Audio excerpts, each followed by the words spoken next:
వైఎస్ఆర్సీపీ అధినేత జగన్మోహన్ రెడ్డికి ఒక చెడ్డ అలవాటు ఉందని ఆయన గురించి తెలిసిన వారు చెబుతూ ఉంటారు. ఎవరైనా ఆయన మంచి కోసం ఏదైనా సలహా ఇస్తే విన్నట్టు నటిస్తారు, కానీ దాన్ని అసలు పాటించరని అంటుంటారు. ఆయన అధికారంలో ఉన్నప్పుడు చాలా మంది సలహాదారులను పక్కన పెట్టుకున్నారు, కానీ వారు ఏం సలహాలు ఇచ్చారో ఈయన గారు వాటిని ఎంతవరకు పాటించారో ఎవరికి తెలియదు. ఆ సలహాదారుల్లో ఒక సజ్జల మాత్రం ఇప్పటికీ జగన్ పక్కనే ఉన్నారు.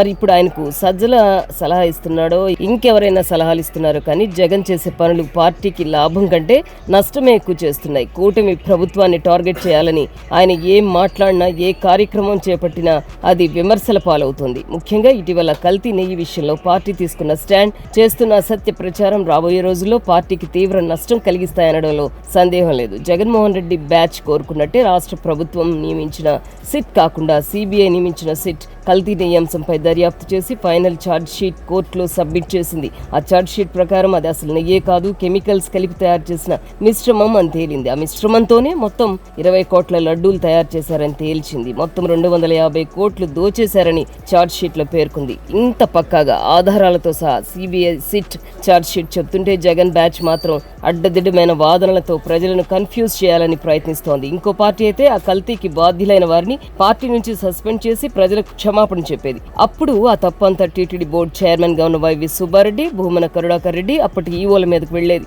అప్పుడు అది టీటీడీలో జరిగిన అవినీతి వ్యవహారం మా పార్టీకి సంబంధం లేదు అని చెప్పుకునే అవకాశం జగన్ కుండేది. ఛార్జ్ షీట్ లో సుబ్బారెడ్డి, భూమనల పేర్లు లేకపోవచ్చు, కానీ వారిద్దరికి సంబంధం లేదంటే ప్రజలు ఎవరు నమ్మడం లేదు. మరీ ముఖ్యంగా సుబ్బారెడ్డి పిఏ చిన్నప్పన్న నిందితుడిగా ఉన్న తర్వాత సుబ్బారెడ్డి శుద్ధపూస అంటే ఎవరు నమ్మే పరిస్థితిలో లేరు. పుండు మీద కారం చల్లినట్టు అసలు కల్తీనే జరగలేదు అని వైసీపీ నాయకులు పదే మాట్లాడుతుంటే ప్రజలు తట్టుకోలేకపోతున్నారు. దీనికి తోడు చంద్రబాబు కల్తీ చేశాడని, హెరిటేజ్ నెయ్యిని టీటీడీకి సరఫరా చేస్తున్నారని పచ్చి అబద్ధాలు చెప్తుంటే వీళ్ళు అసలు మనుషులేనా అనే సందేహం ప్రజల్లో కలుగుతోంది. కల్తీ నెయ్యి వల్ల పార్టీకి చాలా డ్యామేజ్ జరిగిందని ఆలస్యంగా గ్రహించిన జగన్ గ్యాంగ్ కు బుధవారం ఒక ఆలోచన తట్టింది. కడప జిల్లాలో జరిగిన ఒక గుడి ప్రారంభోత్సవ కార్యక్రమానికి జగన్ పట్టు వస్త్రాలు ధరించి నుదుటన బొట్టు పెట్టుకుని పక్కా హిందువులా వెళ్లారు. కానీ జగన్ కు హిందూ ఆచారాలు తెలియవని, ఆయన క్రిస్టియన్ మతాన్ని ఆచరిస్తారని అందరికీ తెలుసు. సతీ సమేతంగా వెళ్లకపోవడం, తీర్థం పుచ్చుకొని తాగకుండా కిందకు వదిలేయడం, పురోహితుడిచ్చిన మంత్రించిన అక్షింతలను ఏం చేయాలో తెలియక పిచ్చి చూపులు చూడడం లాంటి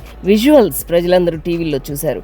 నెటిజన్లు జగన్మోహన్ రెడ్డి చేసిన ఈ పనులను సోషల్ మీడియాలో విపరీతంగా ట్రోల్ చేశారు. ఇలాంటి టెంపుల్ డ్రామాల వల్ల పార్టీకి లాభం కంటే నష్టమే ఎక్కువగా జరుగుతోంది. ఈ విషయం జగన్ కు తెలియకపోవడం ఆశ్చర్యమే. జగన్మోహన్ రెడ్డి క్రిస్టియన్ మతాన్ని ఆచరిస్తాడని ప్రజలందరికీ తెలుసు. దీంట్లో తప్పే ఉంది? ఇటువంటి కార్యక్రమాలకు వెళ్లేటప్పుడు హిందూ ఆచార సాంప్రదాయాలన్నీ తెలుసుకుని వెళ్ళాలి. ఏమీ తెలియకుండా వెళ్లి చేసే పనుల వల్ల హిందువుల మనోభావాలు దెబ్బతిని అసలుకే మోసం వచ్చే ప్రమాదం ఉందని జగన్మోహన్ రెడ్డి తెలుసుకుంటే మంచిది.